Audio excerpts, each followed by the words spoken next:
मन्या, हळू चालव रे गाडी, काय घाई आहे एवढी? शेवटी मी न राहून मन्याला म्हणालोच, भारी टॅम्पिस आहे मन्या, एक नंबरचा औलादी कार्ट. कधी कुठे तो कसा वागेल ते फक्त मन्याच सांगू शकतो. मला तर कधी कधी जाम भीती वाटते त्याची. त्या उलट तो गाडीत मागे बसलेला संजू, महाभित्रट. आम्ही तर त्याला फट्टूच म्हणतो. प्रत्येक गोष्टीची त्याला भीती असते. मी मात्र अगदी बॅलन्स्ड आहे, प्रत्येक गोष्टीचा सारासार विचार करून निर्णय घेणारा. आम्ही तिघही अगदी वेगळा विचार करणारे, तरी एकमेकांचे घट्ट मित्र. लागून आलेल्या सुट्टीचे निमित्त साधून आम्ही गोव्याला निघालो होतो माझ्या गाडीतून. पण मन्या इतकी भयानक गाडी चालवत होता ना, आमच्यासारखे मित्र भेटले म्हणून बरं, नाहीतर मन्या नक्कीच एक अट्टल गुन्हेगार झाला असता. मन्याने झपतीशी गाडी वळवून पेट्रोल पंपावर घेतली. टाकी फुल करो, मन्याने ऑर्डर दिली. बाकी काहीही म्हणा, मन्या स्मार्ट आहे एकदम, स्टाईलमध्ये असतो अगदी. गॉगल, केसांना जेल, महागडी परफ्यूम. टाकी भरत आली तसं मनाने एकदा माझ्याकडे पाहिले. त्याच्या चेहऱ्यावर ते विकृत हास्य होते. मला फार भीती वाटते त्याच्या त्या स्माईलची. असा काही तो हसत असला म्हणजे त्याच्या मनामध्ये काहीतरी काळबेरा चालू आहे असे समजावे. टाकी फुल झाली तशी त्या पोऱ्याने पंप काढला, झाकण लावले आणि पंप तो जागेवर लावायला वळला. बस तोच क्षण मन्याने गाडीची किल्ली फिरून गाडी चालू केली आणि काही क्षणातच आम्ही परत हायवेवर होतो. मन्या, अरे पेट्रोलचे पैसे दिलेच नाहीस तू, मी म्हणालो.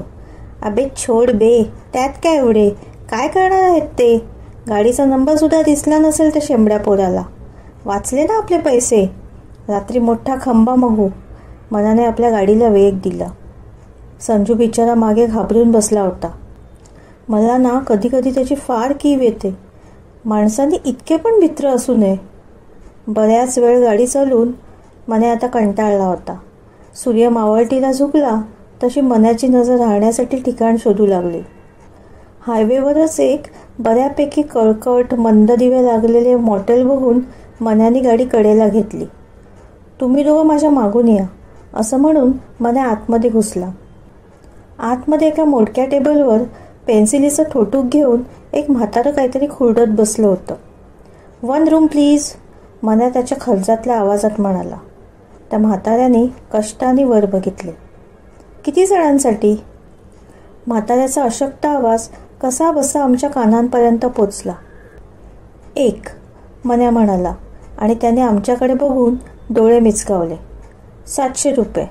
म्हाताऱ्यानं काही न बोलता रूमची किल्ली मनाच्या हातात दिली. काय हे मन्या, त्या म्हाताऱ्याला सुद्धा बनवलेस? त्याला कळले की आपण एक नाही तिघं आहोत, थोडे दिले असतेच जास्तीचे पैसे तर, मी म्हणालो. छोड बे, त्या म्हाताऱ्याला कुठलं दिसतंय, आणि सकाळी सूर्य उगवायच्या आतच आपण कल्टी मारू ना, मन्या म्हणाला. म्हाताऱ्याला आम्ही दिसणार नाही याची काळजी घेत मी आणि संजू मन्याच्या मागोमाग रूममध्ये घुसलो. फ्रेश झाल्यावर मन्या म्हणाला, इथेच थांबा, मी आलोच 2 मिनिटात. बाहेरून गाडीचा आवाज आला. आता मन्या कुठे गेला इतका रात्रीचा? त्याचं ना खरंच काहीच कळत नाही. मी आणि संजू TV लावून बघत बसलो. साधारणतः तासाभराने गाडीचा आवाज आला. मन्या आला वाटतं परत, मी स्वतःशीच पुटपुटलो. धाडकन खोलीचं दार लाथेने उघडत मन्या आत आला. हातामध्ये मुठ्ठी दारूची बॉटल, ज्याला मन्या खंबा म्हणतो, ती अगदी संपलेल्या अवस्थेत होती. मन्या लटपटात आत आला आणि त्याच्या मागोमाग एक तोकडे कपडे घातलेली तरुणी पण आत आली. मन्यासारखीच ती पण हेलपांडत होती. मनाने दार लावून घेतले आणि त्या पोरीला जवळ ओढून तिचे एक दीर्घ चुंबन घेतले. शी, काय हे आमच्यासमोर, मी रागाने म्हणालो. म्हणजे ती पोरगी तशी अंगापिंडाने भरलेली होती, पण म्हणून कुणाबरोबरही? मनाने आमचा TV बंद केला, दिवे मालवले आणि डोळ्यानेच आम्हाला तिकडे कोपऱ्यात झोपायची खूण केली. मी आणि संजू डोळे आणि कान बंद करून कोपऱ्यात झोपून गेलो. रात्री कुणीतरी मला गदागदा हलवत होते. अभि उठ ना, लोचा झालाय, चल आपल्याला सटकायला पाहिजे इथून, उठा साल्यांनो. मोठ्या कष्टाने मी डोळे उघडून बघितले तर समोर मन्या उभा होता. पहिल्यांदा त्याच्या चेहऱ्यावर मी भीतीची एक छटा पाहिली. काय झालं? इतक्या रात्री कुठे जायचे? आणि ती पोरगी कुठे आहे? मी प्रश्नांवर प्रश्न विचारत होतो. एव्हा ना संजू पण उठून बसला होता. मन्याने तोंडावर बोट ठेवून गप्प राहण्याची खूण केली. हळूच त्यांनी खोलीतला दिवा बारीक लावला आणि आम्हाला त्या बेडकडे पाहायची खूण केली. आम्ही आमच्या नजरा बेडकडे वळवल्या. समोरच्या त्या बेडवर नग्नावस्थेत ती मुलगी पडली होती आणि तिच्या छातीमध्ये मन्याचा तो लाडका 7 इंच चाकू खुपलेल्या अवस्थेत होता. मन्या, अरे ते काय केलंस तू? समोरचे ते भयानक दृश्य पाहून माझे डोळे अजूनही विस्फारलेलेच होते. संजूची नेहमीप्रमाणे जातखिळी बसली होती. जास्ती बोलू नका, चला आवरा पटापट, आपल्याला निघायला हवे. मन्या त्याचे सामान पटापट बॅगेत भरत म्हणाला. आम्ही एकदा सगळी रूम परत तपासली. कुठे कोणाचे काही राहिले तर नाही ना याची खातरजमा केली. मन्याने हळूच दार उघडले आणि तो व्हरांड्यात आला. व्हरांड्यात पिवळट प्रकाशात एक मंद दिवा लागलेला होता. अर्थात तो दिवा असूनही नसल्यासारखाच होता. त्याचे असून नसणे आमच्या पथ्यावरच पडणार होते. आम्ही हळूच मन्याच्या मागोमाग बाहेर पडलो. रात्रीची वेळ होती. कड्यावर बसलेल्या त्या मॉटेलचे पत्रे मागून दरी डोंगरातून येणाऱ्या वाऱ्याने थाड थाड उडत होते. मी पोलिसांना फोन करतो. संजू पहिल्यांदाच काहीतरी बोलला. ए फट्टू, डोके बिके फिरले काय तुझे? चल गाडीत बस, मन्या दरडावून बोलला. नाही, मी नाही येणार तुमच्यासोबत. तू खुनी आहेस. तुझ्यासोबत पकडले गेलो तर नाहक पोलीस आम्हाला सुद्धा आत टाकतील. त्यापेक्षा आत्ताच पोलिसांना फोन करून मी खरं खरं सांगून टाकतो, संजू म्हणाला. बरं संजू, जशी तुझी इच्छा. तो बघ, त्या मॉटेलच्या मागे एक PCO आहे, जा फोन करून ये, मन्या म्हणाला. संजू झपझप चालत मॉटेलच्या मागे फोन बूथ शोधायला निघून गेला. तो दिसेनासा होताच मन्यासुद्धा त्याच्या मागोमाग धावला. जाताना मन्याच्या चेहऱ्यावर ते भयानक हास्य मी पाहिले होते. थोड्या वेळाने मन्या परत आला. चल, माझ्याकडे न बघताच मन्या गाडीत बसला. संजू? उत्तर माहिती असूनही मी एक निरर्थक प्रश्न विचारला. तो आपल्याबरोबर नाही येणार, त्याला मी दुसऱ्या गाडीत बसून दिले आहे, असे म्हणून मन्याने गाडी चालू केली. काही क्षणातच आम्ही NH4 गोव्याच्या दिशेने सुसाट निघालो होतो. Sanju asked for it. मी स्वतःशीच विचार करत होतो, कशाला उगाच मन्याच्या विरोधात जायचे, मूर्ख कुठला. झाली मन्याच्या हातून एक चूक, त्यात काय एवढे. काय रे, कसला विचार करतो आहेस? मन्याच्या आवाजाने मी भानावर आलो. मन्याच्या चेहऱ्यावरचे टेन्शन कुठे निघून गेले होते. तो नेहमीप्रमाणेच मस्त मूडमध्ये होता, जसे काही घडलेच नाही. काही नाही रे, मला असं वाटत होतं त्या पिचपिच्या डोळ्याच्या म्हाताऱ्याने तुझं वर्णन पोलिसांना दिले तर त्याच्याशिवाय आपल्याला कोणी पाहिलेच नाही आहे. तो एक पुरावा राहिला बघ. मन्याने खाडकन हँडब्रेक ओढून गाडी ड्रिफ्ट केली. यू आर राईट, कशाला उगाच पुरावे सोडा, चल जाऊ परत. मन्याने गाडी परत माघारी वळवली. एक क्षण मी उगाचच मन्याला सांगितले असे मला वाटू लागलं. तो बिचारा म्हातारा, त्याचे काय होणार हे सांगायची आवश्यकताच नव्हती. जसजसं मॉटेल जवळ यायला लागलं तसतसं माझ्या छातीचे ठोके वाढू लागले. लांबूनच काळ्या आकाशाच्या पार्श्वभूमीवर ड्राईव्ह इन मॉटेलचे दिवे दिसू लागले. मन्याने सावकाश गाडी कडेला उभी केली. मला गाडीत बसायला सांगून मन्या एकटाच आतमध्ये गेला. मला फार काळ वाट पाहायला लागली नाही. आपले काम उरकून मन्यात काही वेळातच बाहेर आला. त्याने गाडी परत चालू केली आणि आम्ही गोव्याच्या दिशेने प्रयाण केले. वॉस्को वॉस्को वॉस्को वॉस्को, पंजिम पंजिम पंजिम पंजिम. बस चालक, खाजगी वाहतूकदार, टॅक्सीवाल्याच्या आवाजाने गोव्याचा स्टेशन परिसर गजबजला होता. काळ रात्र ओसरली होती आणि सूर्याची सोनेरी किरणे गोव्याच्या निळ्याशार समुद्राला चमकवून टाकत होती. कालच्या रात्रीचे आमचे ते विद्रूप मुखवटे अंधारात विरून गेले होते आणि आम्ही गोव्यात आलेल्या असंख्य पर्यटकांपैकीच एक होऊन गेलो होतो.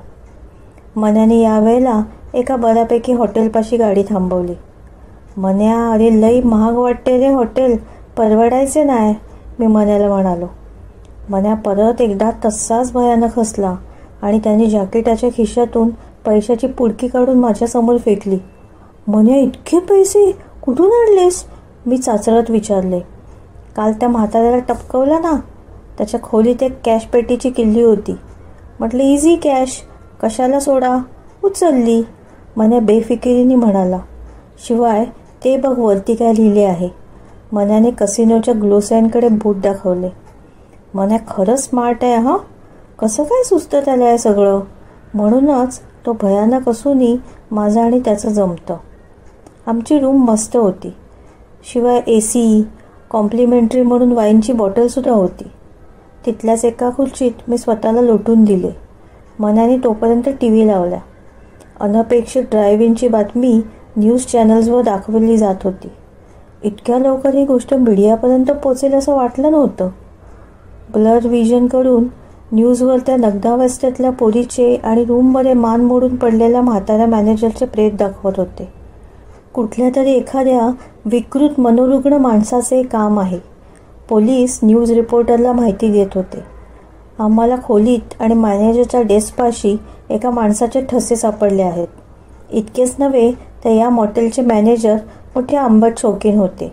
आपली इच्छा भागवण्यासाठी त्यांनी मॉटेलमध्ये कित्येक ठिकाणी बेमालूमपणे क्लोज सर्किट कॅमेरा पण बसवले होते. मॉटेलवर एका रात्रीपुरत्या येणाऱ्या चोरट्यांची लाईव्ह क्लिपिंग ते मोठ्या चवीने बघत असत. अर्थात त्यामुळे आम्हाला क्लू मात्र मिळाला आहे. या रूममध्ये येणाऱ्या त्या खुन्याचे क्लिप्स आम्हाला मिळाले आहेत. साधारणपणे 25 ते 27 वयोवर्षाच्या 5 फूट 9 इंचाच्या एका गोऱ्या तरुणाचा आम्ही शोध घेत आहोत. एकाच माणसाचे? मला आश्चर्य वाटले. पण आम्ही तर तिघं होतो. निदान खोलीत तरी आम्हा तिघांचे ठसे सापडायला हवे होते. म्हाताऱ्याला आम्ही मन्याच्या मागे लपलो असल्यामुळे दिसलो नसू, पण कॅमेऱ्यात पण कसे कोणी दिसले नाही. आश्चर्य आहे. तसेच संजूच्या प्रेताचे काय? ते कसं कोणाला सापडले नाही? त्याबद्दल कोणीच कसं बोलत नाही? मन्याने काय केलं असेल नक्की त्याचं? खुन्याबद्दल काही सुगावे आमच्या हाती लागले आहेत, पण त्याबद्दल अधिक सांगणं आत्ताच योग्य ठरणार नाही. पोलीस बोलत होता. अबे छोड बे, साला नाही सुगावा मिळाला म्हणून मीडिया फाडून खायला या मामूला, म्हणून तो आपलं फेकतोय. आपल्यासारखं दिसणारे हजारो सापडतील या करोडो लोकांमध्ये. आपल्याला ते शोधू पण शकणार नाही. मन्याने नेहमीचे बेफिकिरीचे विधान केले आणि चॅनल बदलला. काही वेळातच दारावर टकटक झाली. मन्या चित्त्याच्या चपळाईने उठला. तो दारापाशी गेला आणि त्यांनी कीहोलमधून कोण बाहेर आहे ते पाहिले. तो मागे वळला तेव्हा त्याच्या चेहऱ्यावर पुन्हा तेच भयानक हास्य होते. हळू आवाजात त्याने मला बाथरूमकडे जायला खूण केली. बाहेरून रूम सर्व्हिस असा मधाळ आवाज ऐकू आला. मी धावत दारापाशी गेलो आणि कीहोलमधून डोकावून बाहेर पाहिले.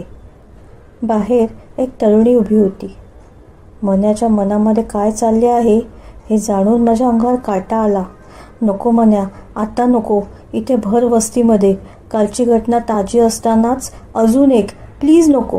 मी काकुलते लावून म्हणालो. Room service. बाहेरून परत तोच आवाज ऐकू आला.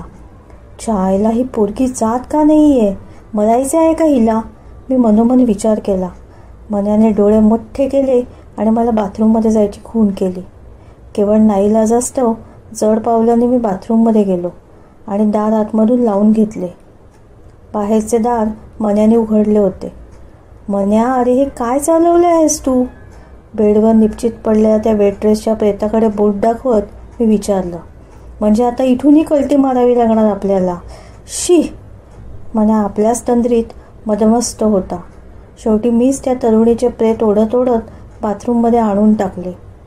एकूणच या सगळ्या प्रकाराने मला थकवा आला होता, म्हणून मी बेडवर स्वतःला झोकून दिले आणि काही क्षणातच झोपेच्या अधीन होऊन गेलो. डोळे उघडले तेव्हा ऊन खूप खाली उतरली होती. मन्या खोलीत नव्हता. कुठेतरी बाहेर गेला होता. आज रात्रीच इथून निघायचे मी मनोमन ठरवून टाकले. मन्या आला तर बेस्टच, नाहीतर एकटेच. मी तोंड धुवायला बाथरूममध्ये गेलो. ते प्रेत अजूनही त्या स्थितीत तसेच पडून होते. मला फार काळ बघवले नाही. पटकन फ्रेश होऊन मी बाहेर आलो. कपाटातून बऱ्यापैकी दिसणारे कपडे काढले. आरशात एकदा स्वतःला निहाळले आणि रूम लॉक करून बाहेर पडलो. हॉटेलच्या बेसमेंटमध्ये असलेला कसिनो पर्यटकांच्या गर्दीने तुडुंब भरला होता. मन्याचा कुठेच ठाव ठिकाणा दिसत नव्हता. तेथील बारटेंडरला ऑर्डर देऊन तेथीलच एका खुर्चीवर स्थानापन्न झालो. लिकरचे 2 जळजळीत घोट घशाला घासत पोटात गेले आणि जरा बरं वाटलं. डोकं एकदम हलकं झालं. उरलेला घोटी एका दमात संपवला आणि अजून एक ऑर्डर दिली. इतक्यात खिशात पैसे आहेत की नाही याची जाणीव झाली. खिशातून पाकिट काढून बघतच होतो. इतक्यात, hi handsome, can I buy you 1 large whisky? मागून एक आवाज आला. माझ्या मागेच एक 25शीतली तरुणी माझ्याकडे अर्थपूर्ण कटाक्ष टाकत उभी होती. कुरळे केस, कॉफी कलरचे डोळे, large open neck T shirt आणि ली वेस्ट जीन्स घातलेली एक तरुणी मला विस्की ऑफर करत होती. वेल श्युअर, वाय नॉट? मी माझे पैसे रूममध्येच विसरून आलो आहे, मी म्हणालो. शेजारचीच खुर्ची ओढून ती तरुणी मला एकदम घसटून बसली. मन्या नसल्याचा फायदा. तो असला की सगळ्या तरुणी त्याच्या भोवतीच घोटाळत असतात. मी सुद्धा काही इतका वाईट नाही. जस्ट दॅट मन्याचा इन्फ्लुएन्स जरा जास्त असतो. स्वतःशीच विचार करत होतो. विस्कीचे घोट एकावर एक पोटात जात होते. त्या तरुणीची घसट जास्तीच वाढली होती. हळूहळू विस्कीपेक्षा अधिक मादक आणि अधिक ज्वलंत मला ती तरुणी भासू लागली. डोळे जड होऊ लागले. तसे पेग घेणे मी थांबवले. मग पैसे घ्यायला मी तुमच्यासोबत रूममध्ये येऊ? माझ्या गालाला हलका स्पर्श करत ती तरुणी म्हणाली. कदाचित माझ्या चेहऱ्यावर एक हास्य उमटले होते. समोर एखादा आरसा असता तर कदाचित मी मन्यासारखाच दिसलो असतो, भेसूर, हिंस्त्र. त्या तरुणीला घेऊन मी रूमवर आलो. रूममध्ये अंधार होता, म्हणजे मन्या अजूनही परत आला नव्हता. रूममधील दिवा लावला. बरं झालं ते प्रेत मगाशीच बाथरूममध्ये नेऊन टाकले. ते मनामध्ये एक विचार येऊन गेला. खोलीचे दार लावून टाकले आणि त्या तरुणीला जवळ ओढले. तिचे गरम श्वास माझ्या मानेवर, कानावर जळजळीत आग ओतत होते. तिच्या छातीची धडधड एखाद्या पटरीवरून चालणाऱ्या आगगाडीच्या आवाजाइतकी स्पष्टपणे मला ऐकू येत होती. मोठ्या मुश्किलींनी तिला माझ्या बाहुपाशातून बाजूला केले आणि नकळत कपाटाकडे गेलो. माझे हात नकळतपणे काहीतरी शोधत होते. काय?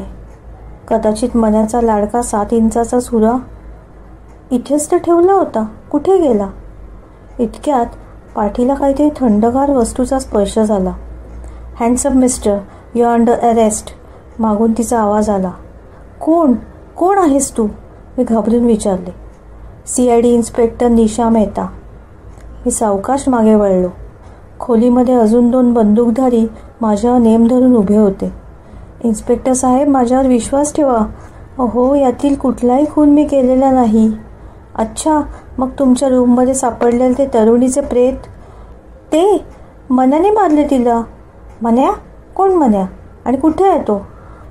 इन्स्पेक्टरने विचारले. मला माहीत नाही कुठे आहे तो. दुपारपासून नाहीसा झाला आहे. हायवेवरील खूनसुद्धा त्यांनीच केले आहेत, मी म्हणालो. याला काही पुरावा? इन्स्पेक्टर निशाने विचारले. पुरावा होता. संजू, तो सुद्धा माझ्यासोबत होता, मी चाचरत म्हणालो. संजू? मग आता कुठे आहे संजू? तिने चढ्या आवाजात विचारले. त्याला सुद्धा मारला मन्यानेच, त्या मॉटेलच्या मागे, मी घाबरून बोलत होतो. मग आम्हाला त्याची बॉडी सापडायला हवी होती, नाही का? आम्हाला खोलीमध्ये सुद्धा एकाच माणसाचे ठसे सापडले आणि काही तासातच ते ठसे तुमचे आहेत हे स्पष्ट होईल. आहे, अजून एक पुरावा आहे. तो पेट्रोल पंपावरचा पोरगा, ज्याचे पैसे न देता मन्याने गाडी बाहेर काढली होती. तो सांगू शकेल की माझ्यासोबत अजून 2 लोक होती. झालं, ते सुद्धा झालं. त्या पोऱ्यानेच आम्हाला सांगितलं की गाडीत फक्त एकच माणूस होता. मग? इन्स्पेक्टर निशा बोलत होती. एकच माणूस? कसं शक्य आहे ते? एक वेळ संजू त्याला दिसला नाही, पण म्हणून 2 माणसं म्हणाला असता तरी ठीक आहे, पण एकच माणूस म्हणजे? इन्स्पेक्टर साहेब, ही मन्याचीच काहीतरी चाल आहे. तो मला या प्रकरणामध्ये अडकवून स्वतःला सोडवू पाहतोय, मी काकुलते लावून म्हणालो. हे पहा, त्या हॉटेलच्या CCTV क्लिप्समध्ये सुद्धा आम्हाला फक्त एकच माणूस रूममधून आतबाहेर करताना दिसला होता आणि तो म्हणजे फक्त तुम्ही, इन्स्पेक्टर निशाने स्पष्टीकरण दिले. ही काय गडबड आहे, मला काही कळतच नव्हते. मन्या असा अचानक कसा नाहीसा झाला होता? हे सगळे खुनाचे पुरावे माझ्याच विरोधात कसे होते?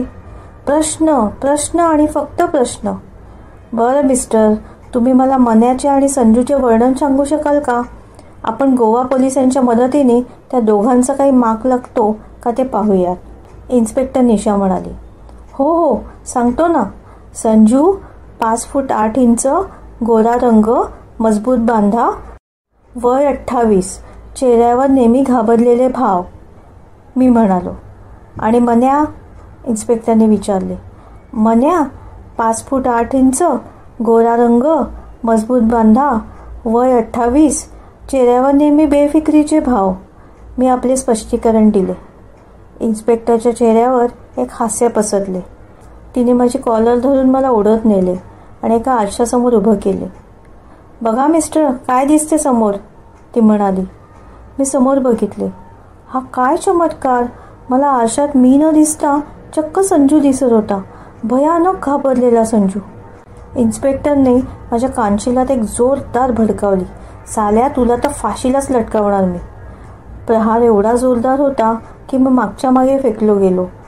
मान जेव्हा सरळ करून समोर आरशात पाहिले तेव्हा संजूची जागा आता मन्याने घेतली होती. आरशात आता मला मन्या दिसत होता. हा काय प्रकार चालू आहे मला काहीच कळत नव्हते. इन्स्पेक्टरने पोटात एक जोरदार लाथ घातली आणि मला लॉकअपमध्ये कोंबले. माझे डोके भणभणायला लागले होते. हा सगळा प्रकार माझ्या समजण्यापलीकडचा होता. समोरच्या टेबलावर CID इन्स्पेक्टर निशा आणि पांढरा कोट घातलेला डॉक्टरसारखा दिसणारा एक किसम दिसत होता. मी त्यांचे बोलणे ऐकू लागलो. इन्स्पेक्टर निशा म्हणत होती, विश्वास बसत नाही अशा गोष्टींवर. इंटरनेटवर माहिती कळाली आणि म्हणून आम्ही तुम्हाला संपर्क केला. डॉक्टर, हा काय प्रकार आहे? MPD अर्थात मल्टिपल पर्सनॅलिटी डिसऑर्डर असे या मानसिक विकाराचे नाव आहे. ह्याच्यामध्ये एकच मनुष्य 2 किंवा अधिक व्यक्तींचे आयुष्य जगत असतो आणि मुख्य म्हणजे तो त्या व्यक्तींमध्ये इतका गुंफला जातो की त्याला सत्यातच आपल्या भोवती त्या व्यक्ती आहेत असे वाटू लागतो. मग त्या व्यक्ती समवयीन असू शकतात किंवा एखादा लहान मुलगा असू शकतो किंवा इवन भिन्नलिंगी व्यक्तीसुद्धा. ह्याच्या बाबतीतसुद्धा तसेच झाले. त्याच्या लेखी संजू आणि मन्या ही भिन्न व्यक्तिमत्वाची लोक त्याच्या अवतीभोवती सत्यात होती. पण प्रत्यक्षात मात्र या सर्व घटनांमध्ये एकच व्यक्ती होती. एखाद्या भीतीदायक घटनेत त्याचा संजू व्हायचा तर कधीही मन्या. ऐकावे ते नवलच. 3 माणसांचं व्यक्तिमत्व एकच माणूस जगतो. कमाल आहे. अर्थात न्यायालयात हे सिद्ध व्हायला वेळ लागेल, पण अशक्य नाही. केवळ पेट्रोल पंपावरील ती क्षुल्लक घटनेचा मागोवा घेताना हे सत्य पुढे येत राहिले. त्या पोऱ्याने सांगितलेले वर्णन, एकच माणूस इकडे तिकडे बघत कधी मन्या आता कधी संजूशी काहीतरी बोलत होता आणि आजूबाजूला मात्र कुणीच नव्हते. त्याचवेळी ड्राईव्ह-इनमधील घटनेची माहिती पोलिसांना मिळाली. क्लिप्सचा पुरावा मिळाला. नजदीक ठिकाण गोवा म्हटल्यावर तो गुन्हेगार तिथेच मिळणार असल्याची शक्यता पोलिसांनी उचलून धरली. आणि पुढे काय घडले हे वेगळे सांगायला नकोच, इन्स्पेक्टर निशा सांगत होत्या. त्यांचे बोलणे खुंटले ते गाण्याच्या आवाजाने. सगळेजण आश्चर्याने माझ्याकडे बघत होते. तर मी आश्चर्याने माझ्या सेलच्या शेजारी अचानकपणे आलेल्या मन्याकडे. मन्या गाणं गुणगुणत होता. आजा गुफाओं में आजा गुन्हा कर ले, आजा गुन्हा कर ले. मित्रमैत्रिणींनो, तुम्हाला आजची कथा कशी वाटली? कथा आवडली असेल तर कथेला लाईक, शेअर, कमेंट आणि आपल्या चॅनलला सबस्क्राईब करायला विसरू नका. धन्यवाद.